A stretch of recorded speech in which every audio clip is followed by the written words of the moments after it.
bodybuilders, asshole. What are you what are you wearing? John Rambo, bro. That's fucking amazing. I can't ever pull shit like that off. How do you do that? I bought headbands about, I don't know, 8-9 months ago, and I was just doing them as like a free giveaway thing, like throwing them in orders. Yeah. And then when the mask thing happened, there was like a shortage of masks. So I just put on my site, I'm like, I'll throw in 2 of these with every order. And dude, I sold out of 1,000 masks within like 3 days. Are you serious? I blew through them. So then I was like, well, I need to save a couple because my hair looks retarded. So how come I can't? If I put that thing on, I look fucking retarded. How come I can't? Oh, you gotta have hair to wear it? Is that why? I mean, I'm doing it to keep my hair out of, like, dude, my beard's in my ears and shit. Like, I try to trim it, and so I just paste this down and nothing moves. So I'm good. What do you do with your beard? Why is it so crazy? Because I don't know how to like fade my beard. So like I'll take like the buzzer and like closely just get like the stragglers. Yeah. But like I'm afraid to like do any artistic shit to it because I'm gonna end up cutting it right off.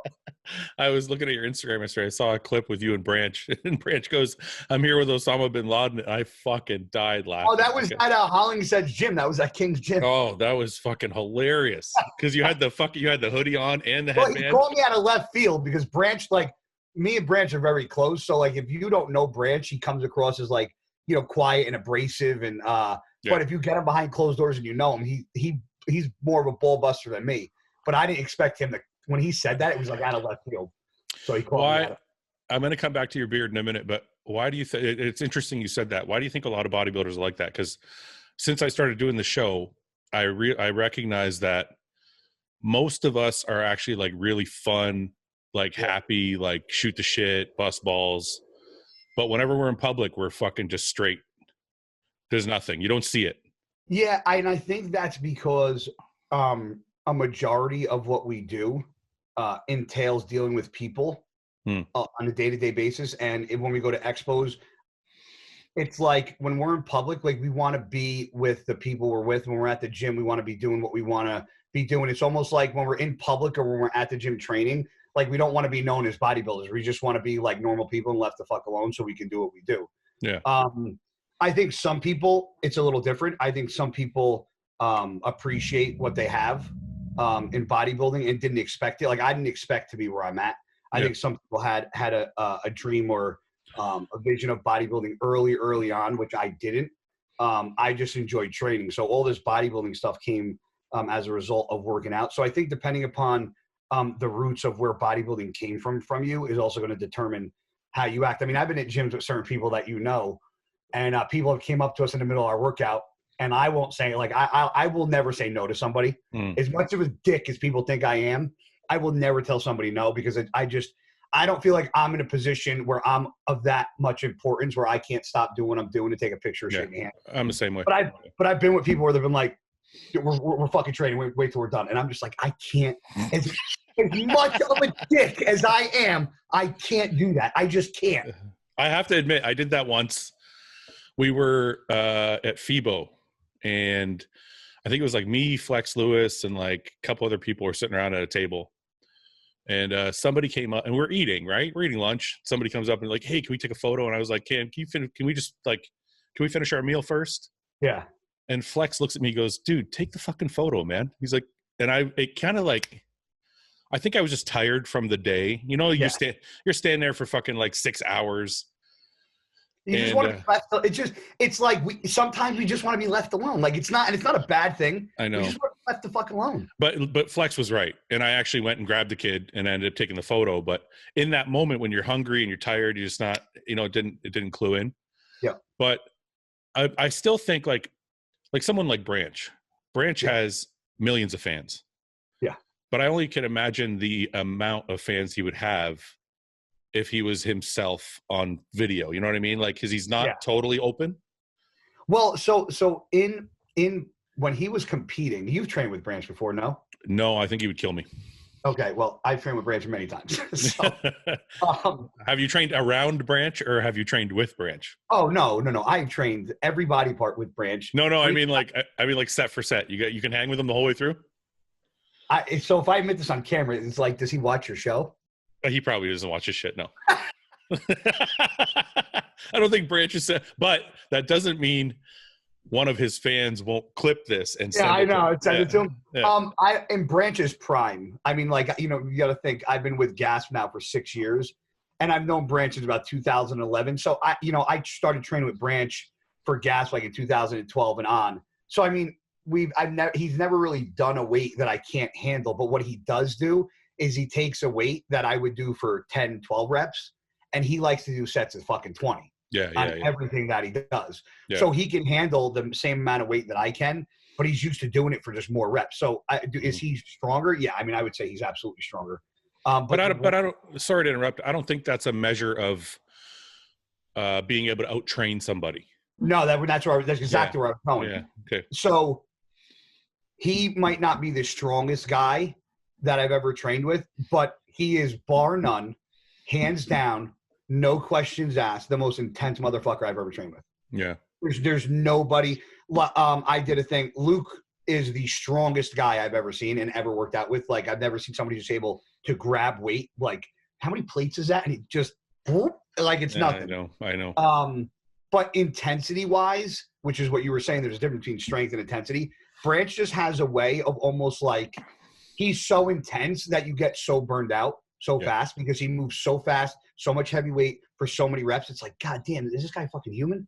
Yeah. I remember, I tell the story all the time of doing a gasp shoot once at Metroflex, and he walked in the middle of my shoot with like 4 people to train. And by the end, there was only one person left with him.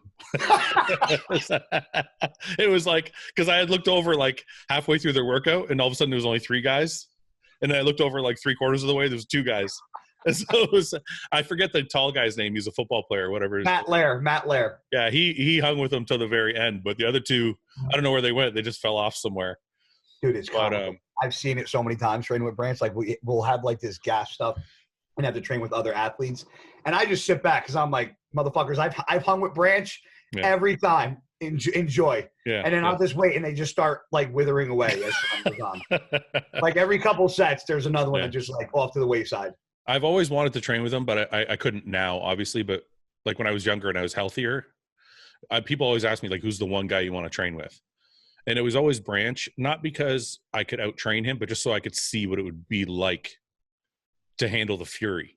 You know what I mean? The mentality that's crazy. With him. And it's almost like, even to this day, like even he's retired, like he still trains like a fucking maniac. So like, even when we got to train, I'm like, fuck. Like I still get those like little butterflies like before a football game. I'm like, I don't want to train Branch today. Aren't those the best though? I still get those before leg day. Yes, me too. I was just talking about that. I told my buddy, I go, before every leg day, I go, I am so nervous. I go, even if Charles didn't give me a workout, I just know I'm walking in and it's just gonna suck. Yeah. And it's like, then I start thinking of all the stuff I want to do, and then I end up making the workout 20 times harder than it had to be. I go in sometimes and I'm like, because I get the same, it starts the night before, and just like in a football game, and the butterflies build until I get there. And sometimes I'll tell myself, you know what? I went really hard last week. I'm just going to do this one. It's going to be like a pump workout. Yeah. I end up burying myself every fucking time. Yep. So, but no, the reason I said that about Branch is I look at Jay, and I know you're friends with both guys. And if you look at Jay was very vanilla, for lack of a better word, like during his career, because he was so focused, right? And now I see him like kind of coming out of, like, you're seeing his personality more in his videos and stuff. And his fan base, I think, has actually grown since he retired. And it's like, could this be a lesson to bodybuilders coming up not to be so fucking introverted and not to be so, or do we have to be that way to be great at what we do? If you ask Jay would say he had to do that in order to get to where he got to. I know for a fact. I think that it's not so much you have to be like an introvert, but I think a lot of people try to put on a different persona than who they are, especially on social media. Like me, like I'll act like a dick if people make fun of me that are my friends and post something and tag me, and I repost it. Like I have no problem posting good stuff, bad stuff, my thoughts, my opinions, when I was right, when I was wrong, when I won, when I lost. But there's a lot of people that only post certain things and act certain ways. And, some people are just good at bodybuilding. Some people are just good at working out. Some people are good at motivating. And then you got guys in the industry that are good at just all three. And I think that's what people have to start understanding, is that the times of big contracts with, you know, Muscle Tech, like the back when all the top guys like Jay, Dexter, Johnny, Ronnie, they were all with Muscle Tech, right? I was with that. I was in that crew. Yeah, exactly. Yeah. So those big day contracts are over just for being a good bodybuilder. Yeah. Being a great bodybuilder now that's one part of a big picture and a big puzzle. And I think a lot of people don't understand that yet. So I'm actually glad that my time, I mean, I don't know if you're done or like how many years you're thinking you got left, but I got a couple years left, and I'm not that I'm happy it's over, but just the substance of what a bodybuilding was for me back in when I started in 2003. It took on a whole new form once social media and everything came to be. So I'm actually not upset that my time is coming to an end, because I'd rather it stop now than keep going into this big social media fad trend that it is, because that's a lot of people care more about that than the actual task at hand, you know? Do you really feel that way though? Because when I look at your Instagram, and I'm not saying you're a social media person, but I think you're as popular as you are because of social media. Because let's be honest, we're both bodybuilders, right? So let's just be honest with each other. I would consider myself at the peak of my career a second tier bodybuilder, maybe the top of the second tier, whatever you want to say, right? I was never in the top 6, top 10 of the Olympia discussion. I was probably just outside of that. If you had to peg yourself as like where you were, where would you put yourself? In tiers? Yeah. Now, are you talking about overall bodybuilding, or are you classifying this as 212? Because if you're classifying it as 212, all bodybuilders together, I would say I'm in the top tier. You know, I've been top 6 at the O. I've won 7 shows. I won New York Pro twice. Yep. I don't think there's a lot. When I think of tiers, it's how many people have accomplished this. Yes. Like, you know, how many people accomplished what Jose did, how many people what Flex did, what David Henry did. And so that's what I look at. And I'm like, yeah, there's not a lot of guys that won a bunch of shows and won New York Pros. And yeah, I took 4th at the Arnold. Did I win an Arnold or win an Olympia? No. Do I train to do that? Yeah. Am I a realist and think, you know, that's probably never going to happen because my genetics don't hold up to be that? Absolutely. I've been okay with that since I started bodybuilding. But I think for the cards I was dealt, my genetics and what I accomplished, I never thought I'd be anywhere near what I am. Okay. So now we've been like completely honest with who we are, right? Yep. I personally don't think I would be who I am or where I am in bodybuilding if it wasn't for social media, because I'm considering social media all the way back to the forum days. And okay. So I consider social media, Facebook, Twitter, Instagram, Snapchat. Facebook, I didn't consider that, but okay, one sec. I was actually very late to Facebook. My dad had it before me. Okay, so one sec. So I think you're right. That's what social media is now. But social media, before social media came about, the social media of the day was like chat rooms, muscle forums, stuff like that. And that's where I started posting, because being from Canada, I didn't get all the notoriety that Americans got when you guys turned pro, you got in a magazine, you got whatever, like you got more publicity. Yes. I don't think I would have gained the notoriety I gained if it wasn't for those muscle forums, those chat forums, and now social media, right? So I guess I'm asking you the same question is, you're really active on social media. Yes. And I know you dislike a lot about it, but at the same time, would you be Guy Cisternino if it wasn't for social media?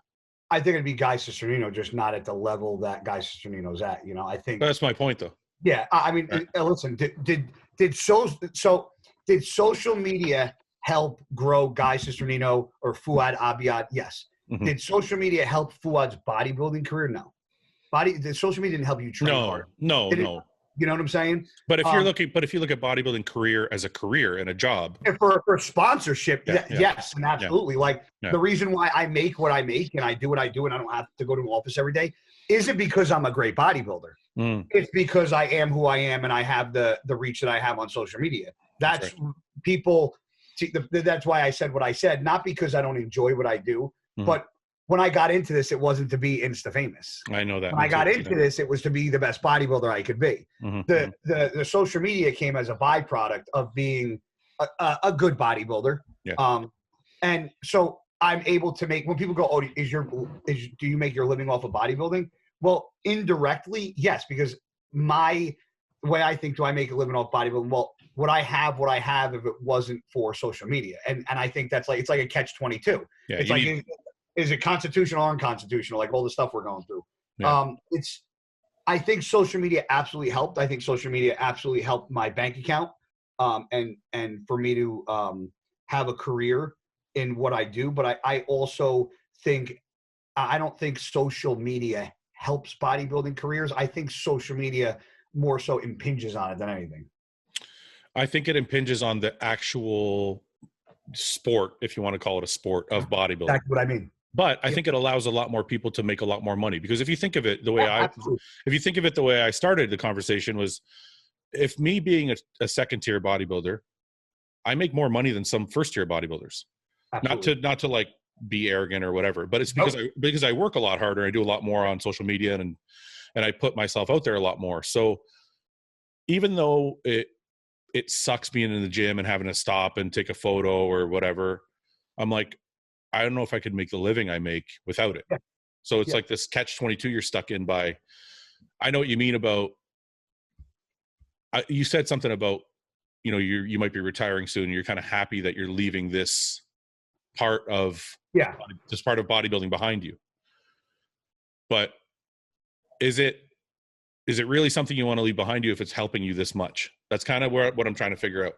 So when you say leave behind me, are you talking about bodybuilding, or are you talking about like being in the industry overall? The industry overall, because you said you're retiring and you're kind of happy that you're getting this chapter, you're getting out before this gets any worse, kind of thing. Yes. So I'm happy that I'm getting out of the competitive side. And it's just because I feel like, and you can agree to this, I would think in some aspects, Fouad, I got into bodybuilding because I was a fan of bodybuilding, but we would be silly to think that bodybuilding shows are bodybuilding shows anymore. I mean, they're so saturated with everything else. Bodybuilding started to get like, not that it's a bad thing, but bodybuilding isn't as here as it was back in like the 90s and shit, because we had all these other classes. And listen, the fitness industry is growing. The IFBB and NPC is growing. Bodybuilding classes are not.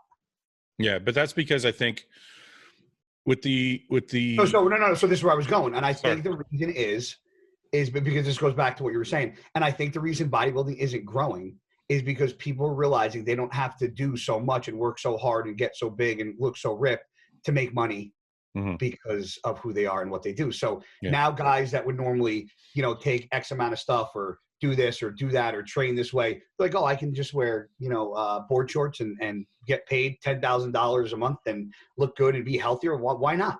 Yeah.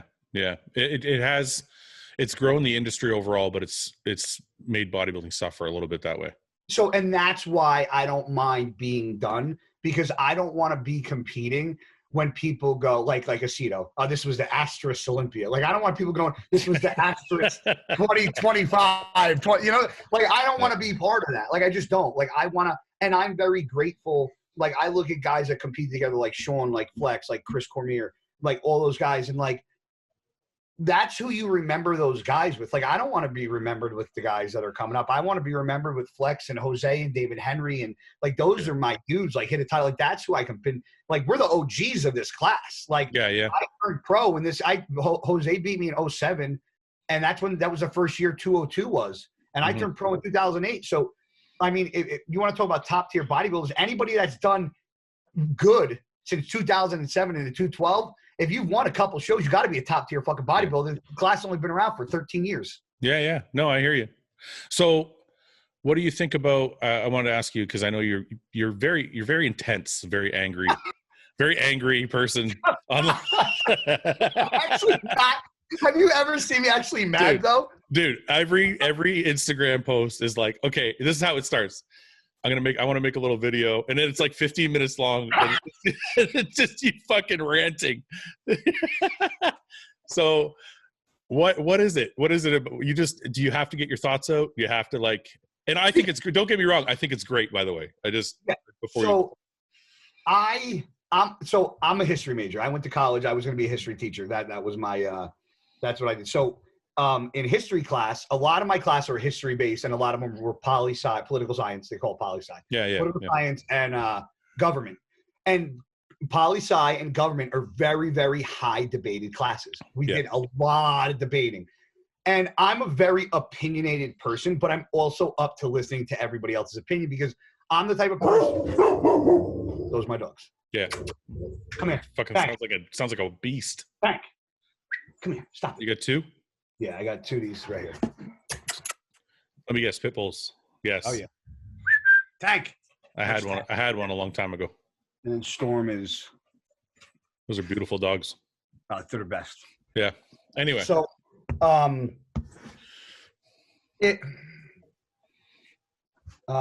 those rants are solely to see who thinks like me, who thinks differently, who thinks outside of the box. And then you get people that like, that's your opinion. You're a fucking asshole. And it's like, yo, that's my opinion. Like I've been in arguments with girlfriends, ex-girlfriends, and I've been like, listen, just because we don't agree doesn't mean you're right or wrong. And it doesn't mean I'm right or I'm wrong. We're having a discussion about an opinion. Yeah. If you don't agree with it, that's fine. But then you get people that are just assholes and want to be nasty. But I like people, you know, I think that we hide a lot of our opinions inside. Because obviously as bodybuilders, we have to be very careful about what we say. Who do we say it to? Yeah. So when I can get in a topic that has nothing to do about bodybuilding and kind of stir the pot and just get people talking, because that's all I try to do. I want to get people thinking and talking and discussing. That's why I did that one about the constitutional, unconstitutional shit with executive order and all the stuff going on, because that was a topic that I actually debated in college.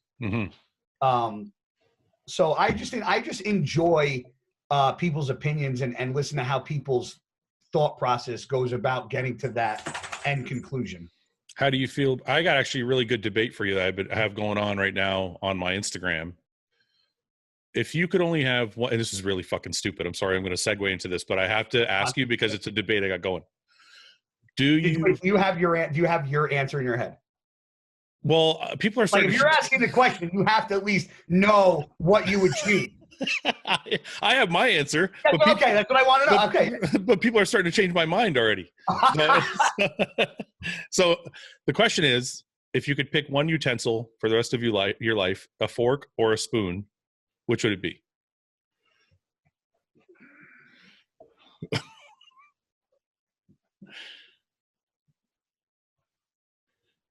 Think out loud. What are you thinking? Okay, well, because I'm thinking this. You can't eat fucking... you can't eat soup with a fucking fork, but you can eat soup with a spoon. You eat soup with a fork, it'll take you fucking 3 years. But you can't eat a steak. You can't eat a steak with a spoon. If it's cut, you can. But yeah, I guess you have to cut it with a spoon and a knife. Well, that's what I'm saying. Are you talking about like, is this like when I'm thinking about food, is this like food that's prepared for me, or like food like? Because I would choose a spoon, and if I had to eat a fucking steak, I'd grab it with my hands. That's what I. Because to me, a spoon is more versatile because you can use it eating everything. There's nothing you can't use a spoon to eat. See, fork, okay. Try to put a fork in this. The question actually got narrowed down to: do you eat your chicken and rice with a fork or spoon? Fork. Yeah, right? That's what I'm saying. Yes. Okay. So overall, I think me and you agree overall, because me and Ben were talking about it, and I said, but what I'm saying is, if I had one, if there was only if you had to pick one choice for forever, that's right. Yeah. I would go with the spoon. That's what I said, because I said this. I actually said the exact same thing you said. I could grab the steak with my hand and just eat it that way. Oh, but it's that meat head mentality. But I'm shocked. I'm shocked at the amount of people, because I got a poll going on my Instagram right now. And it's like 54. I'm going to actually start it and tell people to go over it. It's 54 to 46 right now. People. Is it on your story? Yeah. People are choosing spoon over fork. And I'm like, what the fuck? I didn't realize this many people would eat chicken and rice with a spoon. But I think it's just because they're bodybuilders. Because if you go to like a normal restaurant, you never ever go to a normal restaurant and see a spoon on the table. It's usually a fork and a knife. And if they bring you a spoon, it's usually because you got soup Yep. dessert, or you have a baby at the table. Yes. They don't, there's never, so I think it's just bodybuilders that do it because they want to shovel food faster. So wait, so this debate, this is eat chicken and rice with a spoon or fork. This isn't the same question. Well, that's what it got narrowed down to, because me and Ben. So then my answer was fork. It wasn't, right? Yeah. Because it wasn't the rest of my life. It was what do I eat chicken and rice with? Yeah. Fork. 47. We're losing, Guy. Yeah, I'm gonna take a picture of it. Tell my fans to go over and check. The normal people are I feel like we're normal. I'm like, who the fuck eats chicken and rice with a spoon? Anyway, this is the kind of shit I waste my time with. That's great though. Tell me, so you were big into football. Tell me about football. Yeah, man. I got bullied, and I know people are probably like, "Oh, the typical." No, I was just I'm not a big kid. I graduated high school at 160 pounds. I got bullied pretty heavily. My whole life, probably from about first grade on, I was bullied pretty bad. I was always the smallest kid in the class. I had a very bad temper. Got into a lot of fights. And then my dad put me in football in third grade. Back when I played football in third grade, they have what's called Pop Warner now, or like it's like PAL. It's just like, but that now they have flag leagues because of all the concussion and CTE stuff and injuries. Back when I played third grade, you strapped up. You had shoulder pads, helmet, everything. Yeah. So I played. I remember my first year I played. I sucked. I was scared to death because everybody was just bigger than me. And I remember being in my aunt's house after my first year playing football, and it was like we just got done playing. I'm like, thank God, I ain't fucking ever playing again. And I heard my dad in the kitchen talking, and my dad's like, "Oh yeah, we're signing him up again next year." And I was like, "I don't want to play." And I remember I told my dad, "I'm like, I don't want to play anymore." And my dad's like, "Why?" My dad was my coach, but my dad being my coach was like a gift and a curse because he was the absolute biggest asshole to me. Yeah. And he was just 10 times harder than me than he was all the other kids, but I needed it. I was just I just was smaller and I didn't have enough confidence in me. And then as time went on, I played football all through grade school, went on to play in high school. I was starting middle linebacker, starting running back. And then I went on to college and they recruited me for running back. They moved me to cornerback, which I was just god awful at. Yeah. Stupid thing they ever did. And, finished out my career playing college football. And then after they moved me to cornerback and I started like just being like, this is kind of like a waste of my time because I'm not going to go anywhere playing cornerbacks. I just wasn't good at that position because you figure I played for, at that point, it was like 13 years. And my first step was always towards the line of scrimmage. And now I got a backpedal, which I've never learned to do. I played football my entire life. So that kind of sucked, but that was good for me because I remember I got red shirt in my freshman year, which all freshmen do. And I remember my sophomore year. What does that mean? A red shirt means like you pretty much you have an extra year of eligibility just for the football team. Okay. So you can like, so you're not, because let's say you're only in college for 4 years. Yeah. If you get red shirt and now you have that extra year to come back and you can just play football. Okay. So I got red shirted. And then my sophomore year, I'll never forget it. They cut me. And I expected it because they put me at cornerback and I knew I wasn't good.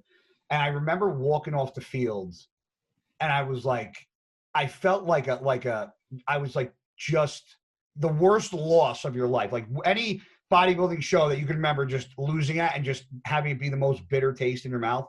That's what it was. And I was like, man, I've never been not good at this fucking sport. Mm-hmm. And I remember going back and I was like upset for about a day. And I remember going, you know what? Fuck this. This isn't what I want to do. I've always wanted to fucking bodybuild. Now I'm gonna put my fucking eggs in a basket and I'm gonna start training like a bodybuilder. I'm in college. I got nothing to do besides schoolwork and train. Mm-hmm. So for I think maybe 2 or 3 days, I got my fucking shit together. I started training. I wrote out my training regimen. I did everything. I was very very neurotic about things that I did and laid out and planning. And 2 days later, can I ask you, were you bodybuilding during like high school and college, like when you were playing football, or no? No, high school, no. Okay. College, my junior year, 2003. It was a summer going into my junior year of college. I decided. So let me. I'll get to that. So this is 2000, and then so I got redshirted in 2000. 2001, I got cut, and then they called me back 3 days later. Oh, okay. So I'm literally laying in my dorm room sleeping. It's 7:00 in the morning, my coach, it was Coach Hugs. He was my cornerback coach. My cell phone rings. I'm like, hello? He's like, Guy, what's up? I'm like, what's up, coach? And he's like, I got to talk to you. I'm like, what now? Like, what could be worse? I'm already cut from the fucking team. Like, what else you want? Yeah. And he was like, we want to bring you back on the team. And I remember like, he was like, we'll see you at practice today at 3:00. And he hangs up. And I was like, I remember looking at the phone and going like, I don't know if I want to go back. Mm-hmm.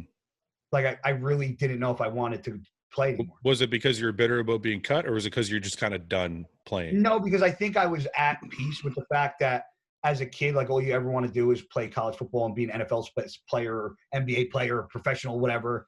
And, you know, in high school, I felt that. In college, I didn't have that same passion for it. It just fizzed the fuck out of me. Like college ripped it out of me. Why? Just because, man, people want to talk about bodybuilding being political. I've never seen more politics in my entire life than college football. It is an absolute fucking joke. How so? Just people that are blatantly better and not getting PT or playing time. People whose parents spend more money towards the organization or throw more money towards this or they donate this or donate that. You could see whose players play and who's this. It was the coaches hated my guts. Why? No idea why. I think my coaches hated me because I never gave up. And I was in a spot in college where I'm not too tall. I wasn't too big. And they didn't know where to put me. Yeah, yeah. But I wasn't bad enough to let go. But I wasn't good enough in like a certain area that they could be like, this is where he's going to play. Yeah. So I just don't think they knew what to do with me. Mm-hmm. But the only time they liked me was when we were maxing out in the weight room because I blew everybody out of the fucking water. And I was one of the smallest kids on the team. So what happens? Any credit. So what happens after the phone call? You sitting there and you're thinking about it, and then what? And then I was like, you know what? These are my dudes, like the guys I started college with, like that were still playing. I was like, I'm gonna finish my fucking career with these guys, and once I finish with them, I'm done. Mm-hmm. And that's what I did. But 2003, going into my junior year, I did my first NABA show. I knew nothing about NPC. I no clue because the show I was gonna do got canceled 9 days out. Yeah. So I had to drive to West Virginia. So actually, that show I met Fred Smalls. Okay. Fred won the whole show. I lost to Fred in the overall, but that was the first. I didn't know there was NABA in the States. Yeah, I drove to West Virginia. Yeah. I didn't know that. 2003, there was. I thought NABA was just in Europe, but I guess maybe back then. No. Back when I started, NABA was here too. Oh, I didn't know that. Okay. Oh, yeah. Yep. So you did that show first? I did that show first. I drove to West Virginia with me and my cousin. It was about a 9-hour drive and competed. I won it. NABA, they have height classes. So it goes like short, medium, tall. And then they have, and I think that's it actually. I don't think there's weight classes, but I think you have to weigh short, medium, tall, but you have to weigh under a certain amount. So I was in the medium class, whatever. So I won novice overall, open. And then I lost the open overall to Fred. And man, it was like that show for me.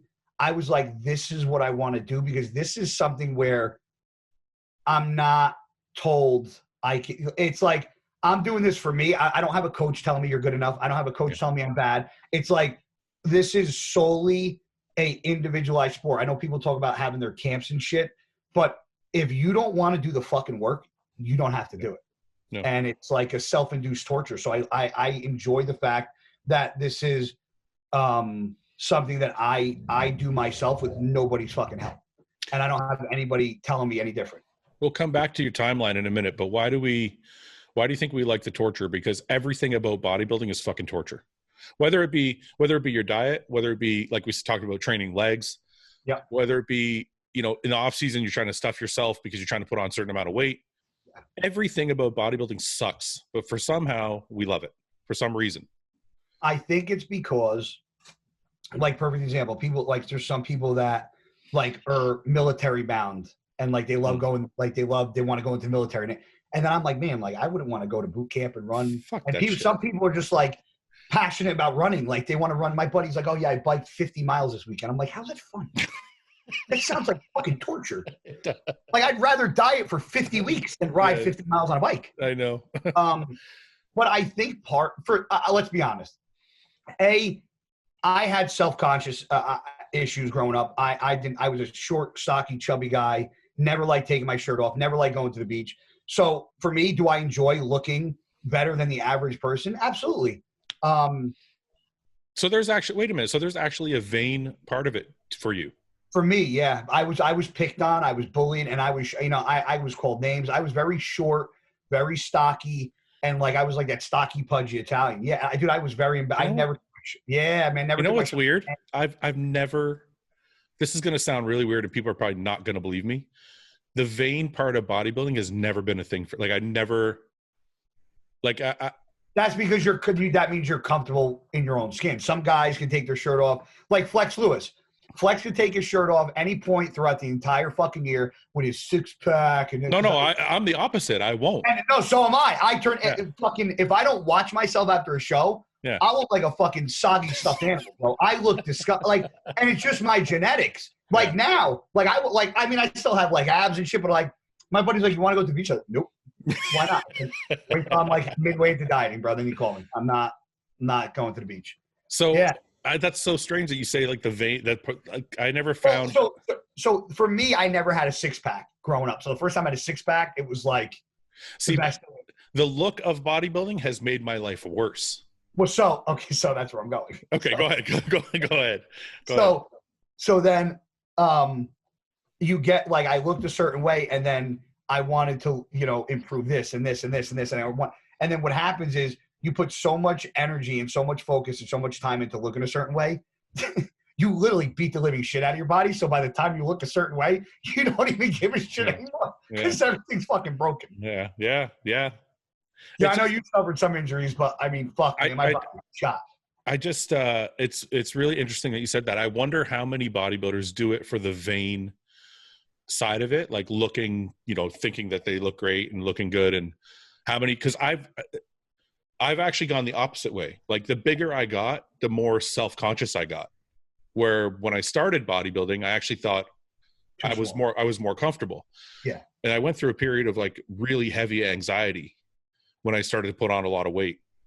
And that lasted till about 5 years ago when I finally got comfortable being 280 pounds, 290 pounds.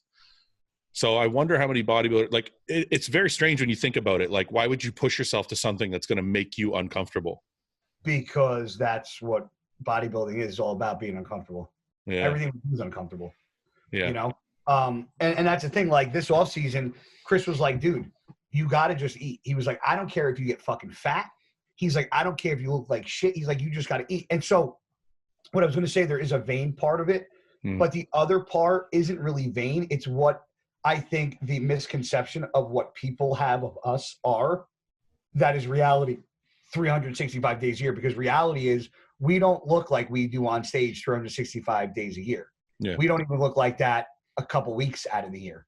Then why are you doing it then? What? Well, if part of it's vain, why are you doing it if... No. Hear me out. Okay. Because listen, I enjoy looking good. I enjoy looking good naked. Like I can't see somebody go, oh, I bodybuild, but I don't give a shit how I look. Like you got to care a little bit of how you look if you're body. I care a little bit, but I care because I want to look good. I want to feel comfortable in my own skin. Like that's just me. I don't want to ever feel uncomfortable being outside or having to go to the beach. Like I want to be in a place where I'm comfortable with me, and I'm still not there. I haven't been. But the other part is too, I think there's an expectation of what fans expect of us and what we need to look like. And I think if we don't look like that, like for me, like if I went to a beach off season, the whole time I'd be thinking, man, if somebody notices me, they're going to be like, this kid's a fucking pro bodybuilder. Like that's the anxiety I give myself. Yeah, I know. And that's why. And so I don't know if it's so much a vain thing or so much of an expectation of what others think of me is. You know what I'm saying? Yeah. So like perfect example. I was fucking cutting my grass.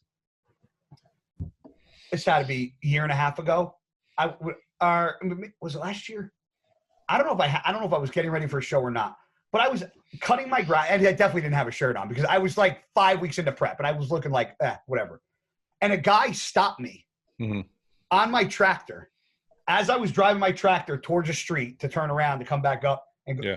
He had stopped his car, and I thought he was just pulled over. And as I got closer with my tractor, he gets out. I shut my tractor off, and he was like, "Are you Guy Cisternino?" And I'm like, "You got to be fucking kidding me."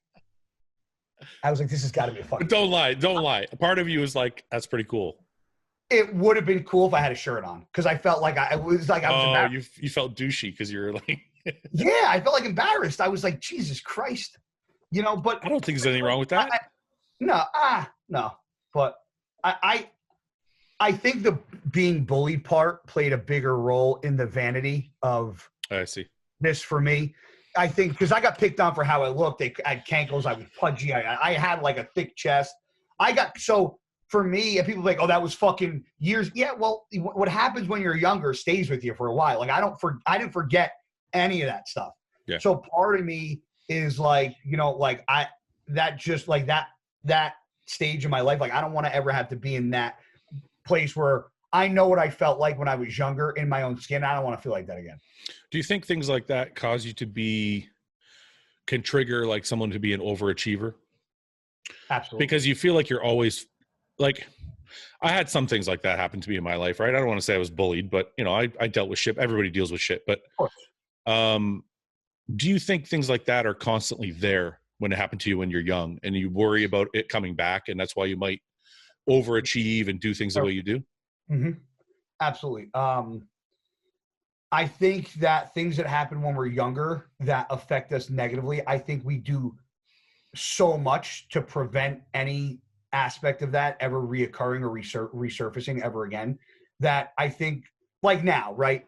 Obviously, there should be a point in my life now where like all the people that I was in high school with and grade school with, and we're all friends on Facebook, everybody knows what I do. Everybody knows if they picked on me or not. And they, regardless of who I was then, obviously everybody sees, oh, Guy's the pro body. So I don't have anything to accomplish anymore. Yeah. Everybody knows what I've done. Yeah. That's in my life. Like I have nothing to prove. Now it's like I want to prove to myself that I can maintain how I look and be comfortable in my own skin for the rest of my life. But it's a new, like for me, so for a while it was like, okay, can I do this bodybuilding thing? I got to prove myself to the world, right? Because, I got picked on or people talk shit or whatever. And then that overachiever thing kicks in. But I feel like now it's still going to be there. I feel like it's almost going to be there my whole life. It's just translated from bodybuilding to business. Yes. You know what I mean? Now it's like, okay, how good can I make my supplement company? How good can I? So it's like, how do we get to a point where anything that may have happened to us is something we can eliminate or erase without trying to? Because I feel like if me and you were talking about this right now, I feel like we're trying to erase it by achieving something. No, by achieving something. We're like talking about achieving. Yeah. Like you're gonna be like, okay, I made $1 million this year. That means I can wipe that slate clean. But it's not. It doesn't work that way. It's like nothing can ever wipe that slate clean. Or is there something people can do to get those things out of their head? I think people have to. I think the great part about being human is how intricate the body is, and the fact that things that happen to us that negatively affect our lives, even if we try to forget about it, our subconscious is never going to let go of it. I think there's a reality in accepting things that have happened, learning from them, and trying your hardest to make that not happen again. And then there's people that kind of can't get out of their own way and have things happen to them, obviously, that are so bad, way worse than being bullied or way worse than things that me and you have had happen. So it's like, for me, being bullied isn't that big of a deal. If you look at other people in the grand scheme of things that have had bad things happen or that are no longer with us, a lot of times when we allow our past to constantly interfere with our regular life, it becomes a struggle with like battling demons, like almost like good versus bad, constantly. Because we all have demons. We all battle in different fucking ways, and we all have shit that nobody knows about them, and this and that. And I got my own. Sure, you got your own. But it's how we, for me, the way I deal with my fucking demons and the way I deal with my anger, my aggression is in the gym. But do you feel like, okay, I don't want to like beat a point to death, but do you feel like there's a point where you should be able to look yourself in the fucking mirror and go, all right, man, it's enough. Like, I don't have to, because sometimes I beat myself up about it. I'm like, why am I still pushing so hard? Not like part of me enjoys like the challenge of becoming a better person, business person, whatever, bodybuilder, whatever you want to call it. But part of me is like, why is this other shit still there? I think I've done enough to like wipe that away. to liberate yourself of that shit. Yeah. And I just wonder, like, why is it, like, what do we have to do to just be able to look ourselves in the mirror and go, okay, man, look, like, you kind of got there. You can just do things because you love it now, not for any other motive. Well, I think if you just do things because you got there, I think the motivation wouldn't be as high. And Kevin Hart put out something, I think it was today or yesterday, and I was listening to it, and he talked about it was actually a pretty cool analogy and comparison. He compared life to being almost like a video game. Mm-hmm. And he was like, why shouldn't I give my all to accomplish whatever I want every single day? He was like, because I'm here for a certain amount of time, and the goal should be do as much as you can with the time given and try to be successful. And so I think that the things that happen to us in our past do create parts of who we are now. And like you, like me, like a lot of other successful people, those past tense things that have happened, I think we, like a lot of that stuff from my past, I pushed aside, and I do think I am successful. I do think I accomplished a lot. I do think I made it. But then I look around, I'm like, man, like I'm not, I kind of look, I'm like, I'm not where Jay is. Okay. I'm not where this is. Like, I want to be that. Why? Because yeah, this is great, but maybe I'm being greedy, but I'm like, man, like I want more. There's more out of life. Like I have this is good for now, but like good for now would just mean I'm staying here. I don't want to stay here. I want to do this as much as I can until there's no more climbing to do. But the great part about it is there's always going to be climbing to do.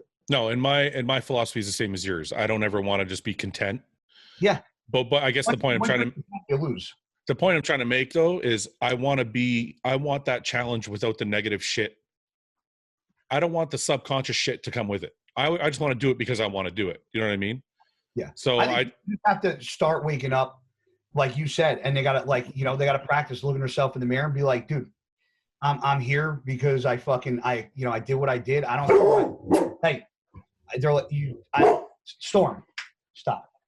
They don't have to. People have to start waking up every day and understanding that they're here for a reason, and they don't have anything to prove to anybody. Mm-hmm. You don't live your life to prove anything to anybody. Mm-hmm. My goals are important to me; they're not important to you. Yeah. This one's goals are important to them, not important to me. Yeah, it's like people have to start living their lives and waking up every day and being confident about who they are. And if they're not confident, they have to do things in order to build that confidence on a day-to-day basis, because confidence is what builds a person's character. If you don't have confidence, Sorry, go ahead. If you don't have confidence, you're gonna crumble like sheetrock. I'm glad you said that, because I always like to touch on the fact that bodybuilding has made me a completely different person. Like if you talk to me when I was 20, 25, 30, 35, every person is different. Absolutely. And now I'm 41 and I kind of owe it all to bodybuilding.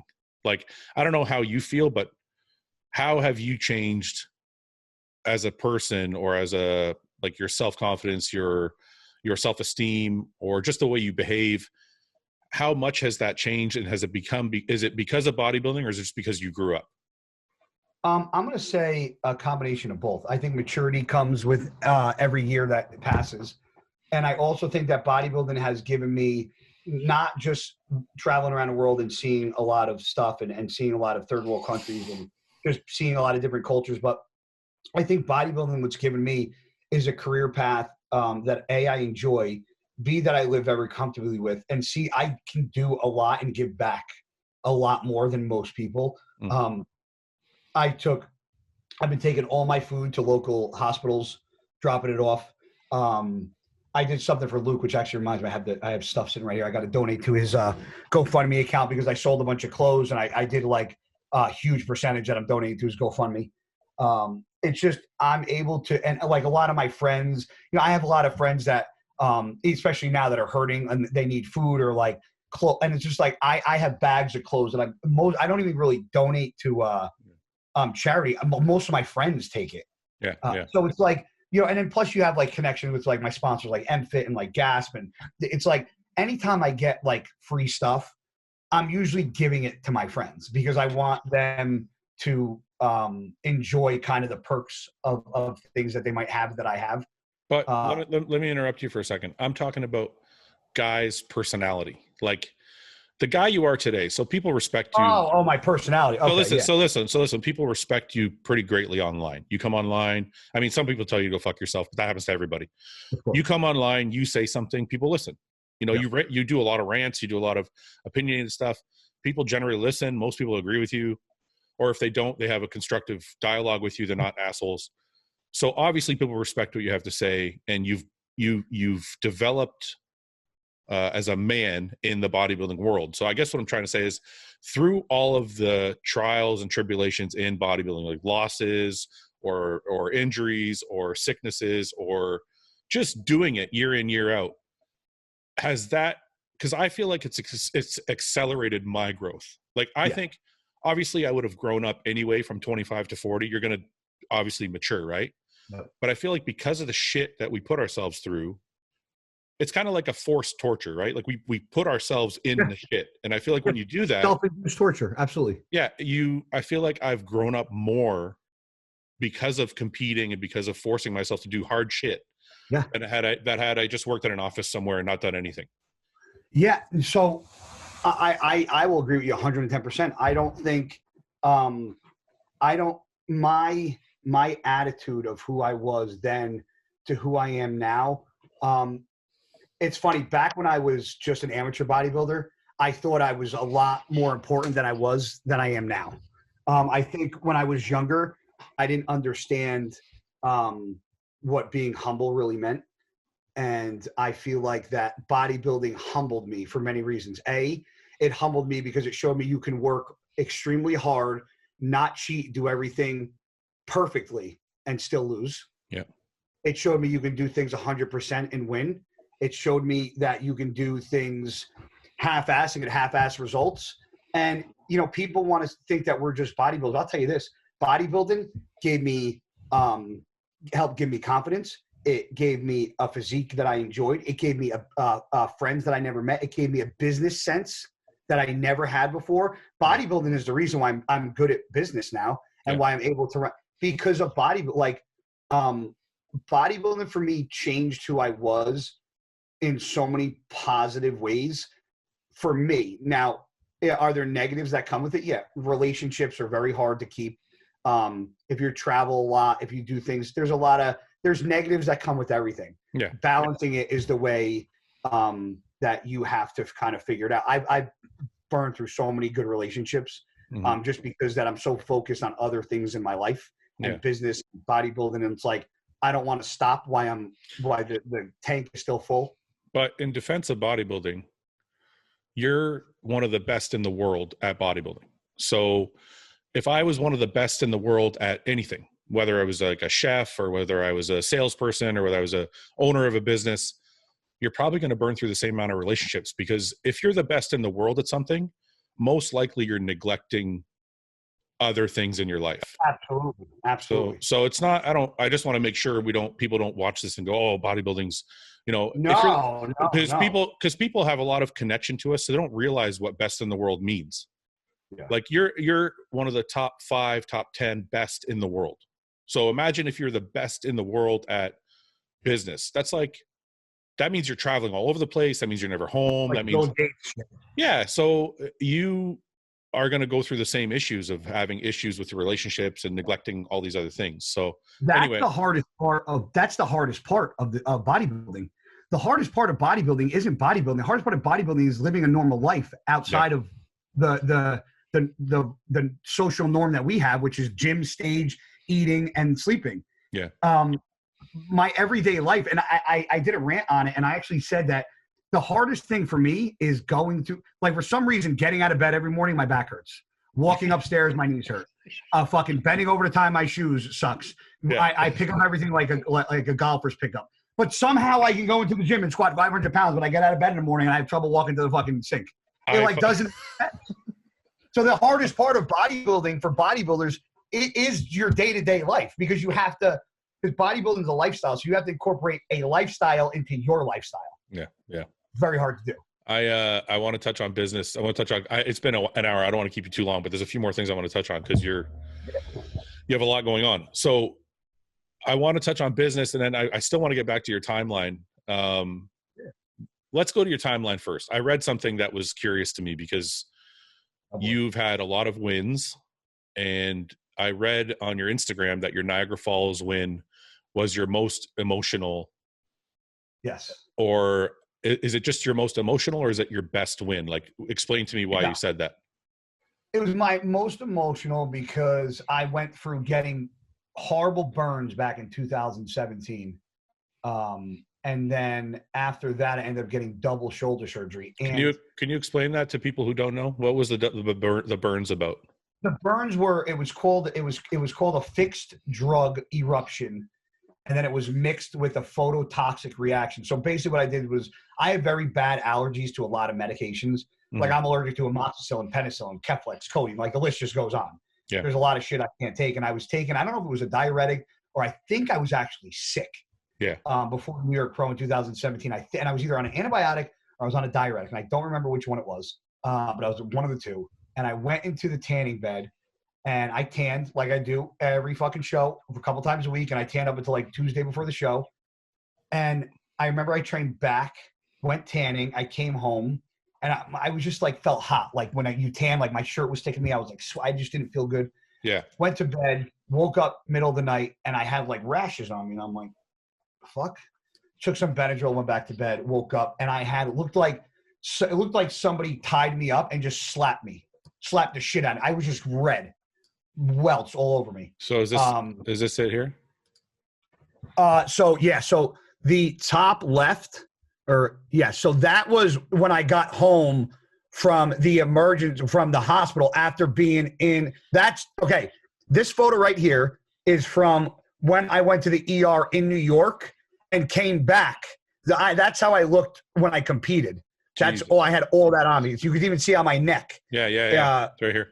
Like the front part of my neck. Yeah. Yeah. So that was, and then if you see the first one you clicked on, how it started to peel. Yeah. This. Yeah. Yep. So if you click on, that one right. Yep. So that you could see how waterlogged I was. That was after 5 days in the hospital. You could even see like my love handles are all fat. So it actually started to crust almost like a sunburn and peel. It's crazy. It was insane. It was awful pain. It was just, so that sucked. And then I got double shoulder surgery because I had my bicep tendons were about to fucking come off. So I got this one done. And then 5 weeks later, I got this one done. And then getting ready for Chicago, this past year shows Chicago, Tampa, we kept missing the mark. I got sick in Chicago. We didn't use any diuretics for Tampa. Went to Romania. We tried different diuretic. That didn't work. Went to California, tried no diuretics and using alcohol and coffee. That didn't work. And then went to Niagara Falls and we did something that we've never done before. And I came, and the reason why it was so memorable for me is because I competed in Niagara Falls and Romania with guys that had beaten me. And three out of 10 guys that were in Niagara Falls just beat me 6 days ago in fucking California. So for me, it was like, I could tell, I got the sense that people were starting to write me off. Yeah. Because I kept just missing the mark. And obviously everybody says, oh, I look better. I have pictures. And I was like, man, if I can just keep this look on show day, like I'm good. Like nobody's like, I know guys that can beat it, but I know the guys that can't. And I won and I was just like, fuck, man, like all this fucking negativity, like all the bashing, I just need to retire, he'll never come back from this. He'll never be good again. It's just like, it was like, for me, it was like the most validating victory of my life because I was like, the one thing that I don't care what anybody ever says about me in life, good bodybuilder, great bodybuilder, awful bodybuilder, I don't give a fuck. But if somebody can go, that kid is one of the hardest working motherfuckers I've ever seen, that's all I care about. Yeah. That's what I want to leave behind. I've had shows, I kind of know what you mean about the like eruption of emotion or just the overwhelming feeling of emotion in that time. So I've had shows where I've finished prejudging and you know when your prejudging's gone well, if you're going to win, if you're going to place well, if you suck balls, right? I've had prejudgings where I've left and gone to the hotel and just busted out crying. Like like one of those cries where I'm like, I got to up my dose of Arimidex, man. I'm fucking, I can't control myself right now. But it's like this, because you hear these things, like people don't realize, like, you know, you're posting photos of yourself and you, like you said, you hear these things like, oh, he should retire. Oh, he's getting too old. Oh, he's, you know, this or that or blah, blah, blah. And you finally get somewhere. And so I understand, I guess what I'm saying is I understand why you're saying that. It's kind of nice to be able to not prove everybody wrong, but prove to yourself that you still got it. Yeah. That's what I didn't care about like, obviously I care about my fans, but I didn't care about what the negativity. What the hate. Yeah. I just cared about like this. It was like, this one's for me. Like this one is for me, not for anybody else. Like this is my defining fucking moment. Like this is what, like for me, this is what bodybuilding and overcoming adversity, like this is the shit that it's about. Yeah. Like this kind of shit, you know? That is what I was talking about when I was talking about growing as a person. Yeah. Like that, when you go through the timeline you just talked about with the burns and the surgery and then winning. Yeah. So what is that timeline? Like a year and a half, 2 years? So the burns were in May 17. Of yeah. And then May, June, July, August, September, October, November, December, January, and then June of 18 was my right shoulder. July of 18 was my left. And then I competed my first show in June. So it's like 2 years, 2.5 years tops. So what I'm trying to say is the average person in 2.5 years would not grow as much as you grew as a person in those 2.5 years going through all that shit. Oh, dude, the hardest part, bro, honestly, there was two hardest parts. One, realizing how much of my friends lied to me. And two, what does that mean? So when I got my shoulder surgery, I was about 237, 238. And I ended up weighing like 193, like when it was all said and done. Yeah. But I was doing cardio every day, running absolutely nothing, like eating maybe 2-3 times a day because I'm not working out. Like there was no point to fucking do all that shit. Yeah. And I'd be at shows and like even my girlfriend at the time was like, man, I feel like I don't even want to like fucking wear a t-shirt. No, you look all right. You just look like healthy and lean and like, no, you don't look bad. And then one of the last appearances I did, I was with Jay, and Cutler's a fucking huge ball buster. And he was like, yo, bro, what do you weigh, like 160? And I was like, you know, after all this bodybuilding, you're only going to weigh like 180 pounds, right? He was like, it's not big. Like, he just busted my balls. So then and then I had to like do I was doing appearances all over the place. I was in Dallas. I was in Stuff for Gas. And then all of a sudden, after my shoulder surgery happened and I gained weight back, and then I started seeing the friends that I saw after surgery, and all my friends started going, oh, dude, you look so much better. We didn't want to tell you. You look fucking like dog shit. I was like, did I look that bad? They're like, oh, my God, you look like you were dying. I was like, you guys said I was fine. They're like, yeah, we didn't want to tell you. You're all a bunch of scumbags. You know that? Yeah, you know? I've had the same. Like, I never thought my friends would just feed me bullshit. Yeah.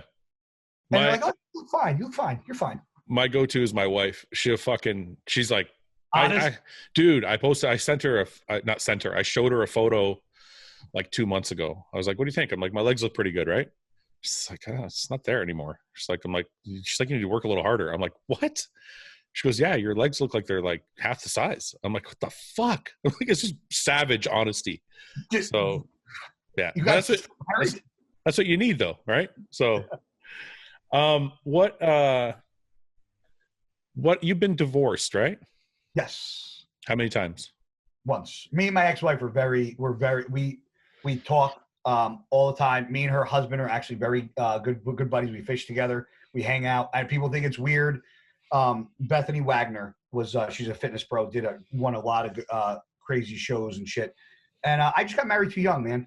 Yeah. You know, she was a good girl. Very sweet, very loyal. It just, I was 28 when I got married, man. And it was just like 28 was when I got married, and like the bodybuilding career kind of started taking off. And it was just like one thing after another. And just, we didn't have enough, there wasn't enough time in the day for her career, because she's a teacher and she competed. So there wasn't enough time in the day for like us to really have time together and like do it. And then I was traveling, and it was just a lot of time that we didn't do anything, you know? You've had a lot of relationships in bodybuilding, true or no? No, not true. I've had a lot of relationships, but Yeah. in bodybuilding, I've only had. Can you get down, Mama? Get down. That's a beautiful dog, by the way, man. It's an awesome color. Yeah, 97-pound lap dog though. She's heavy. Yeah. I don't. Bethany Wagner and I dated another girl, a bikini pro for about 3 years, India. What do you think? Do you have any advice for people? Because I know this is. See, I feel like I'm lucky because my wife is involved in the industry, but doesn't like. She's not a competitor, right? So she understands what I'm doing, but I don't have to compete with her for time. Yeah. So, if you had to give anybody advice for couples that do both compete, is there anything you could give them that would help them along their way? Yeah, respect their career choices and respect what their current work situation is, and understand that it's not going to be like that forever, and that some things come in waves. Meaning, like, I was very selfish when I was married because my wife at the time, she woke up before me, went to school because she was a teacher. She taught all day, went and she coached gymnastics, went from gymnastics, right to the gym, right back home, ate, showered, to bed. I never saw her. And I started getting aggravated because I'm like, I didn't get married to not see the person I'm with. Yeah. So then resentment started.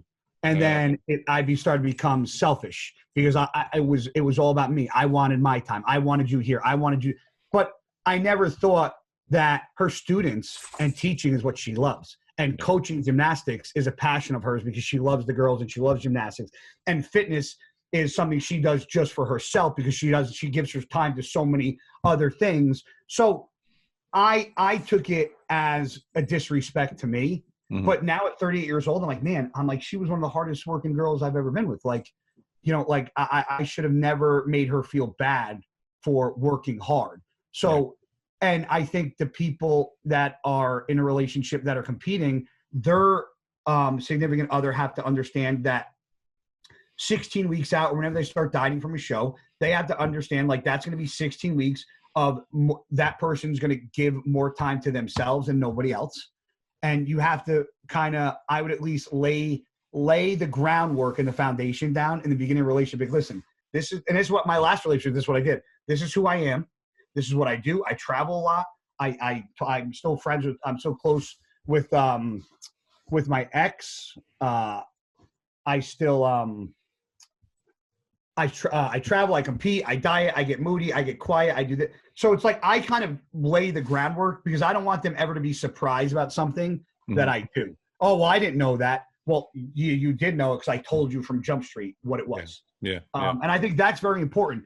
Finding balance, finding understanding, and having respect for what the person's career is very important. But as the bodybuilder too, you can't be selfish and be like, well, I'm dieting, I'm not going to go out with you, or I'm dieting, I can't go out to eat. You can the act of physically going, you can do. The act of maybe physically eating the food, you can't do because you're dieting, but you can still. I've been on dates and brought my food with me. I've been to movie theaters and brought my food. I've been to fucking funerals and brought my food with me. Like the act of going somewhere in a relationship is easy. You just got to pack your food.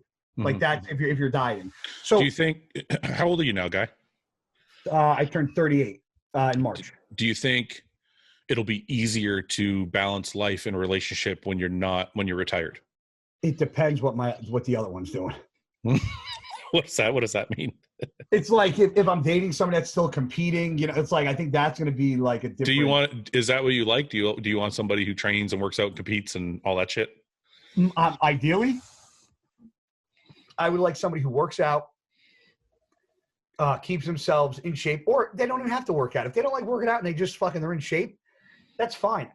The industry thing, it's like a catch-22 because I've dated girls in the industry, that didn't work out. I've dated girls outside the industry, that didn't work out. Maybe I'll try men. Who knows? At this point, I've tried both sides. So people always go, "What do you prefer?" It's nice to have the person actually work out because then you can like go to the gym together and like at least drive there together. If that's not it, I've dated girls that never worked out a day in their life. I don't fucking really care. But if you're going to walk around looking like a fucking slob, then I'm not, you know, then. Yeah, I can agree. So if you guys are listening, guys single and looking for a man or a woman. So, Or both. or transgender. I'll try anything. I'm up for options. All right, last thing, and this is actually very important because I think there's a lot of guys, young and older, because I see older guys that aren't doing shit. How did you become so successful? And I know that's a very broad question, but where did it start? What triggered you to start? A lot of people are fucking off and on, including myself. When I started putting up the t-shirt thing, I was very inconsistent with it until like the last couple of years. I want to be able to teach these guys that are 25 that are coming up how to navigate business and bodybuilding, because I don't think a lot of them are doing a great job of it. There's some. Yeah, I think the problem is the people that don't do a good job of it, or the people that are afraid to start doing things. Because the problem is people have to understand, especially in this industry, you have to fail many times to start to find your lane to stay in. Like clothing, for example. You have to do research. You have to talk to people. I knew that for the first couple of years when I got t-shirts in and I spent thousands of dollars, I knew I was going to be giving at least 50% away. Yeah. I knew my family was going to want shirts. Close friends were going to want shirts. But everybody's like, oh, well, you're not charging like you should. And I'm like, no, because for me, it's advertising. Yeah. Right. And I'm paying for it. I'm not making a lot of money on it. And now I have write-offs. So now, is it really a waste of money? Because now all the money that I just spent, I'm writing off at the end of the year. So I feel like people in this industry, people say it's very overly saturated, but there's so many avenues that you can monetize in bodybuilding. The problem is I think people are very afraid to start taking something that is a thought and making it a reality. Like my clothing was a reality, but it took time, and I had to do research, and I had to look at clothing and brands and get samples and contact Jerry Beck and brainstorm ideas and then quotes and then listing things down in colorways. So it's very time consuming. But once you get the hang of your niche, it becomes very easy. And the other thing for up and coming guys, businessmen, social media, bodybuilding, it's don't put on an act just because the camera's rolling. Be who you are when the camera's off. Be that same person when the camera's on. And in that same analogy, don't just train hard when the camera's rolling, because when the camera's not rolling, those sets in between the camera off and the camera on are just as important as a set you're fucking filming. Do you those think are my big things? Do you think I want to say consistency is probably the biggest thing, because I think part of the problem that I'm seeing is a lot of guys will start and they won't get a lot of traction, so they'll just quit. And I'm guilty of that. I did that when I was younger, but only to a certain extent. I didn't quit altogether. I think some of these guys just give up and they don't want to do it anymore. So how did you go through a period where, things weren't selling, or things were selling very slowly and you just kind of had to keep pushing through? Yeah. There's even times now, like I just put in a $6,000 clothing order, which is all the clothes behind me that I just got. Yeah. And I put that in literally right before Corona happened, and I paid for it all and whatever. And haven't really been pushing it, and not pushing it because I'm afraid to the reason why I'm not pushing it now is because I don't feel that it's appropriate time to push people to buy clothing when the unemployment rate's almost at 50%. Yeah.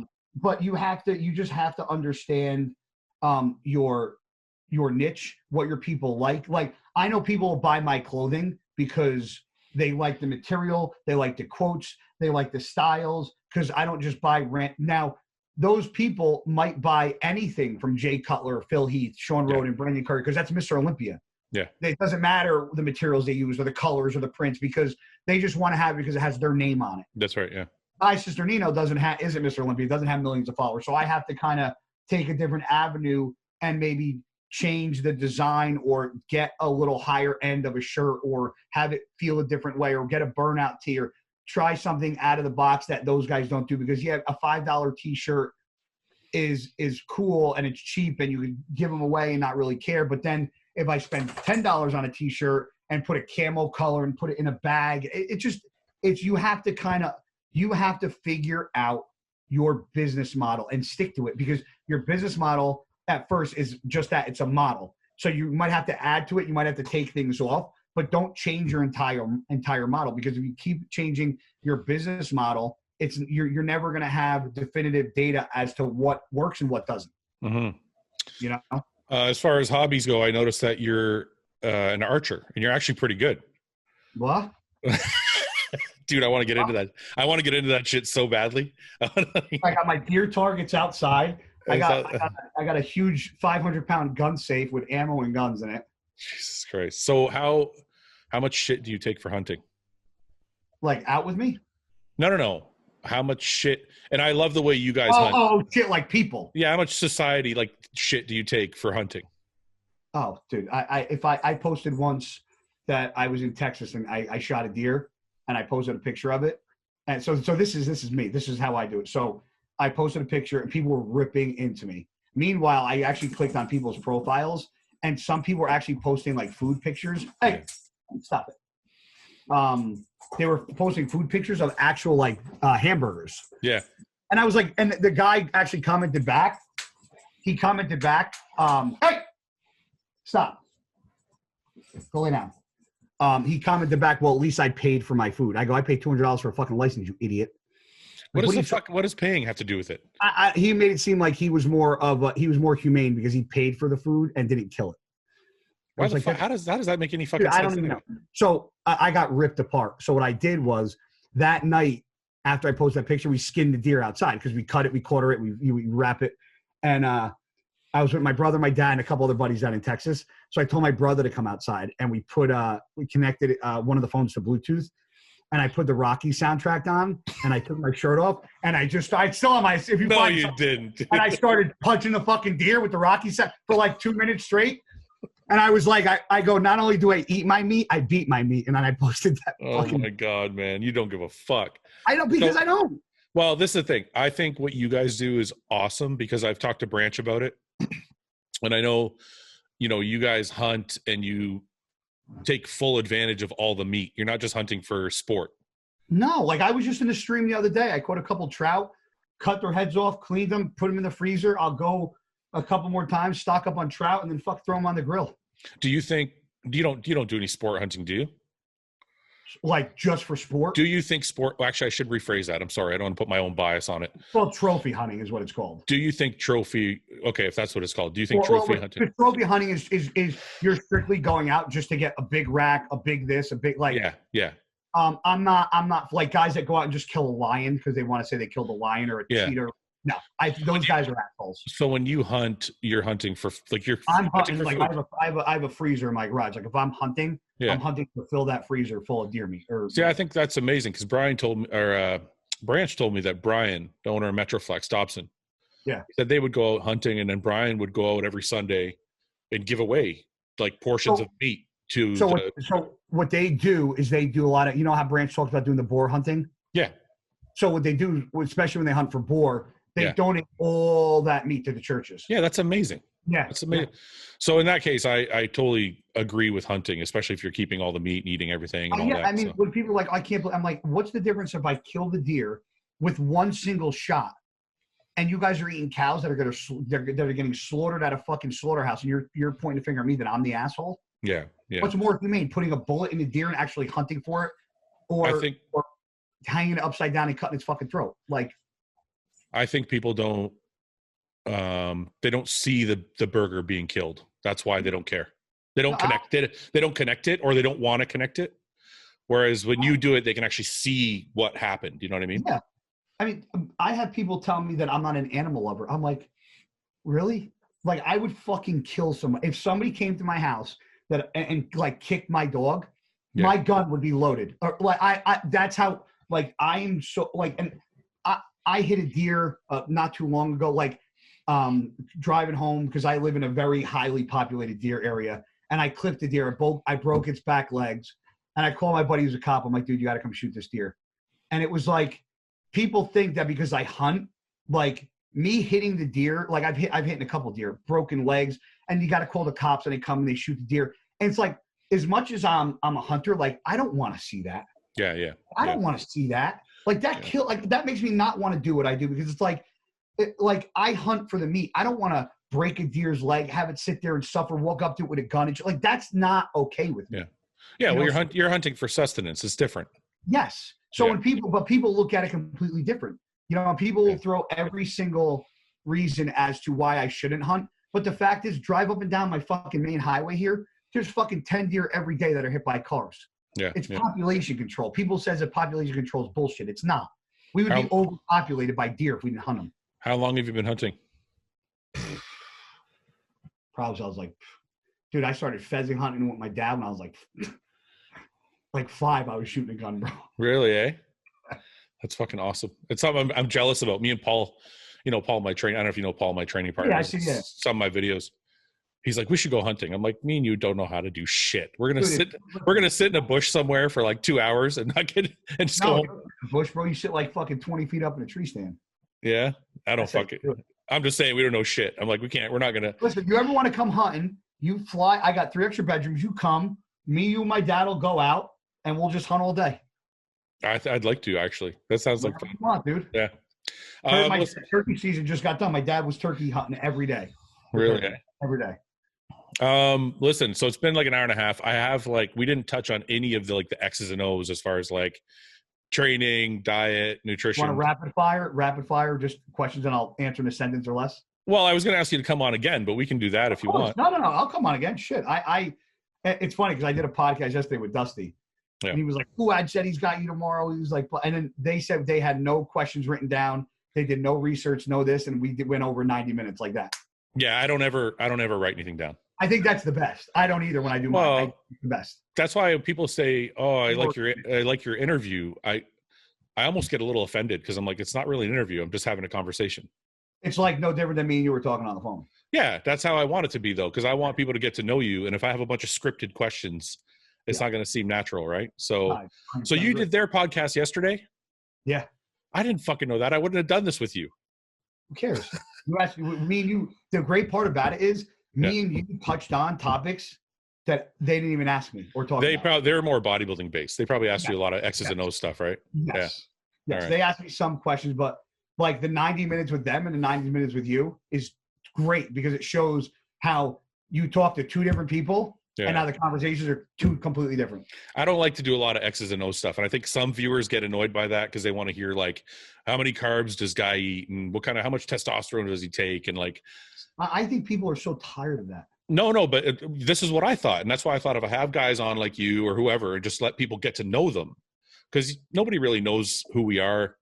Yeah. Except they know what people know us by what we allow them to see. That's right. And I think when you get somebody on a podcast and you're talking for an hour or 2, little things come out that people didn't know. Of course. And that was my objective.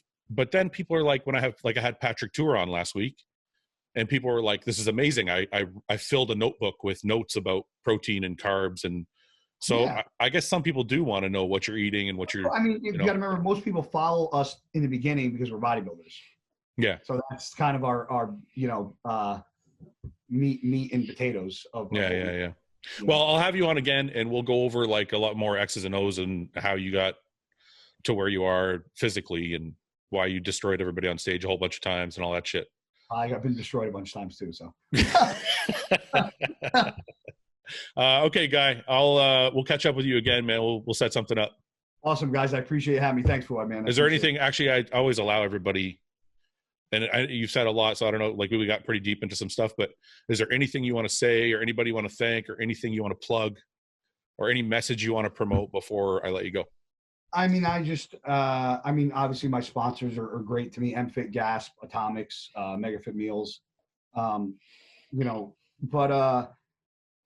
people that don't know me, obviously you guys know my social media is just Guy Cisternino, website's GuyCisternino.com. But obviously, man, I just, we didn't really touch on it. I don't really want to talk about it, but, especially my view of a lot of things changed after Luke passed. And I've seen a lot of this mental health stuff really starting to surface a lot more. I don't know if it's because I'm more attentive to it or the fact that Luke was one of my good buddies and now I'm just paying more attention to it. But I'm seeing, especially now with the quarantine, a lot of people having like some barriers that are being broken down and people acting, you know, a little more out of character lately. So the one thing I just hope people understand is that, you know, everybody has their own demons and their own issues. And, you know, we as a bodybuilding team and a community, we're all here. And I have people reach out to me every day, asking me questions, telling me that they're depressed. And I urge everybody, if you got nobody to talk to, reach out to anybody. Reach out to me. Reach out to your favorite. reach out to your favorite your favorite bodybuilder, somebody, because I feel like that, especially recently with all the posts I've been seeing about deaths in the industry, and you know, from people taking their lives just because of situations, or maybe just quarantine, or just losing their mind, or just demons that they just sit in their house and think about. I just encourage everybody to understand that, you know, A, the world is going to be like this forever. B, I don't think anything is ever that bad in life to where not being here anymore is an option. And I encourage everybody who thinks that they don't have somebody to reach out to anybody they can. And I'll throw myself in the mix and say, if anybody's having a rough time, I mean, I get messages every day and I respond to every single one of them. So it's not you're not weak if you reach out for help kind of thing, you know.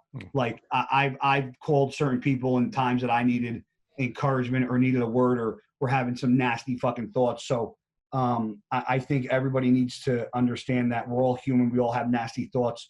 We all have emotions. And if we don't know how to understand those emotions or deal with them, do we need to reach out to somebody and talk, because talking sometimes is the best medicine. Yeah, I think it's a great message. I'm not gonna add anything to it. It was perfect. And yeah, I think it's important that it need to be said. So, yeah, absolutely. Okay, Guy, on that point, we will touch base again and do more of the nuts and bolts of shit for people. But until then, I hope you keep training hard, man. Keep posting good shit. All right, well, I love you, buddy. I appreciate your time, man. Okay, buddy. Thank you. We'll talk to you soon. All right, guys. You got it. Take care. Bye. Hey, guys. Thanks for watching. Please subscribe, share with your friends, and like the video. And if you get a chance, check out the description for all the different links to all the different places you can find Hostile and myself. And lastly, check out hostile.com for our new line of supplements and all of our apparel and gear. Thanks again for watching.